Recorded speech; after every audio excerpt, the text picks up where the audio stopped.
right, Sinclaire Johnson. What's the goal this weekend? The goal is to win. Just simple as that. Yeah. And have you beaten Muir in a race ever?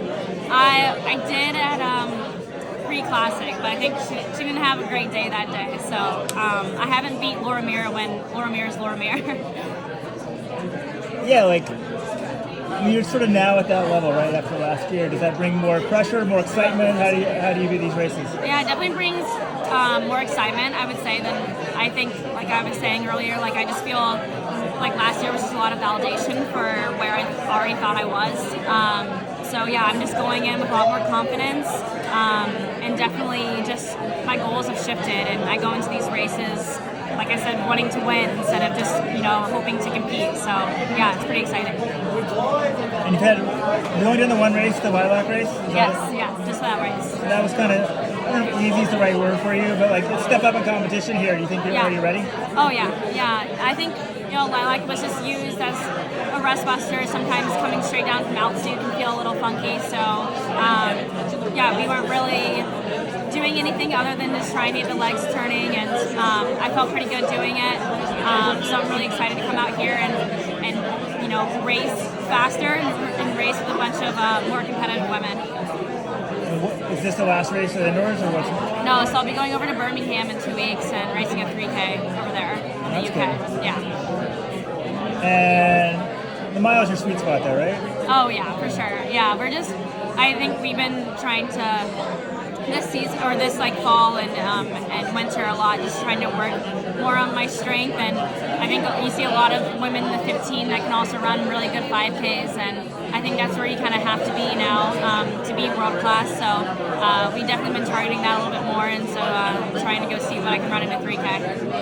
Yeah, and the transition from Bowerman to Union, I mean, Pete's a former 10K runner himself, but the emphasis is more on speed. You just got Raven. Is it a nice combination that you're at now? I think that's what everyone thinks. I think everyone thinks that Bowerman is a strength group, and that Union, or what is now Union, is this more speed group, and it's not necessarily that. It's more of just now. I mean, with Bowerman, it was solely strength, and I didn't do any speed. And now with Pete, it's just more balanced. I do a lot of strength work, but I also filter in a lot of speed work too. So yeah, I wouldn't say it's more speed based. I would just say it's just more appropriately balanced. Right. And was that a hard decision to leave? I mean, you're pro what? Was it 1 year after you left? Yeah. I think it wasn't a hard decision, just in the fact that I was very unhappy there. I didn't feel like my concerns were really being heard. And I just felt like the training was not going to be sustainable for me. So in that way, it was like the easiest decision, and trying to go figure something else out for myself. And obviously the conversation of telling someone you're going to leave is not easy by any regards, but yeah. Can you expand on your concerns not being heard? Yeah, it was just, I wanted a program that was, or just wanted to train a little bit more specific to myself and not just be thrown into what Shelby was doing at the time or what Gabriella was doing at the time, because those are my main two training partners. And I just said I didn't want to do just watered down workouts of what they were doing. And so when I came with concerns that this wasn't working out for me, and basically I was just met with that, well, the program's not going to change, and so you either get on board or you don't. So yeah. So that was with Jerry, talking to Jerry? Yeah. So he talked to you, but he's just it's not changing. Well, yeah, he would talk to me, yeah, and I mean, he heard me out, but he was very confident in the way that he approached his training, and he felt like that was what works for him and his athletes, and so he wasn't going to change.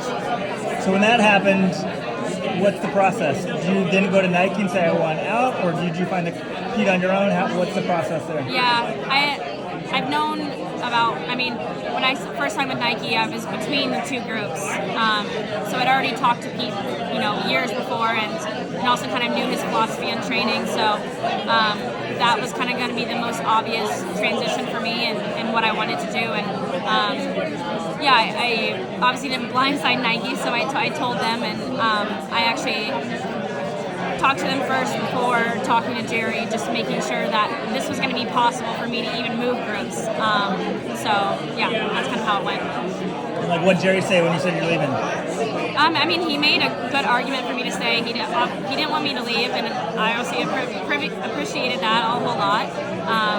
And yeah, I think he really tried to understand why I was leaving, and I think, you know, at the end of the day, it was a decision that I had already made, and once I think he realized that I was already made up in my mind, he was just, we parted ways. And so in terms of the workouts, I mean, Shelby, she's obviously at a very high level at that point. Yeah.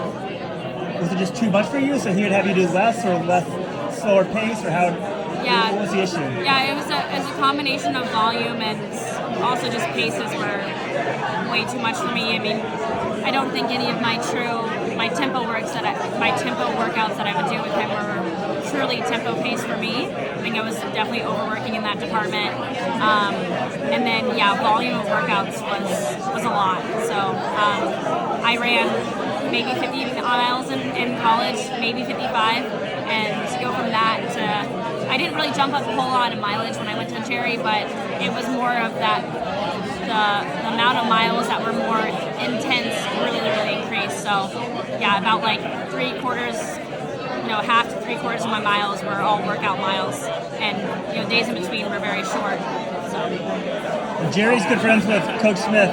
Yeah, he is. Did you talk to Coach Smith about any of this stuff, or? No. Once you're a pro, you're kind of on your own. Yeah, I mean, he obviously found out about it, but I didn't really. I mean, this is my career, and I didn't feel the need to have to tell him before. So. Yeah, I wasn't sure if you still consulted with him or not. Yeah, no, we still talk a lot, but there was no sounding board that I needed from him. And the whole Shelby, the positive test, that stuff. Well, you've been there 6 months or something. Yeah.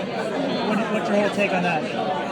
Yeah, I mean, it was really unfortunate. I don't really have much more to say other than that. So it wasn't a reason why I left. I'm very good friends with Shelby, and it's really unfortunate what happened to her. All right, thank you. Yeah, Appreciate thank it. you. Good luck.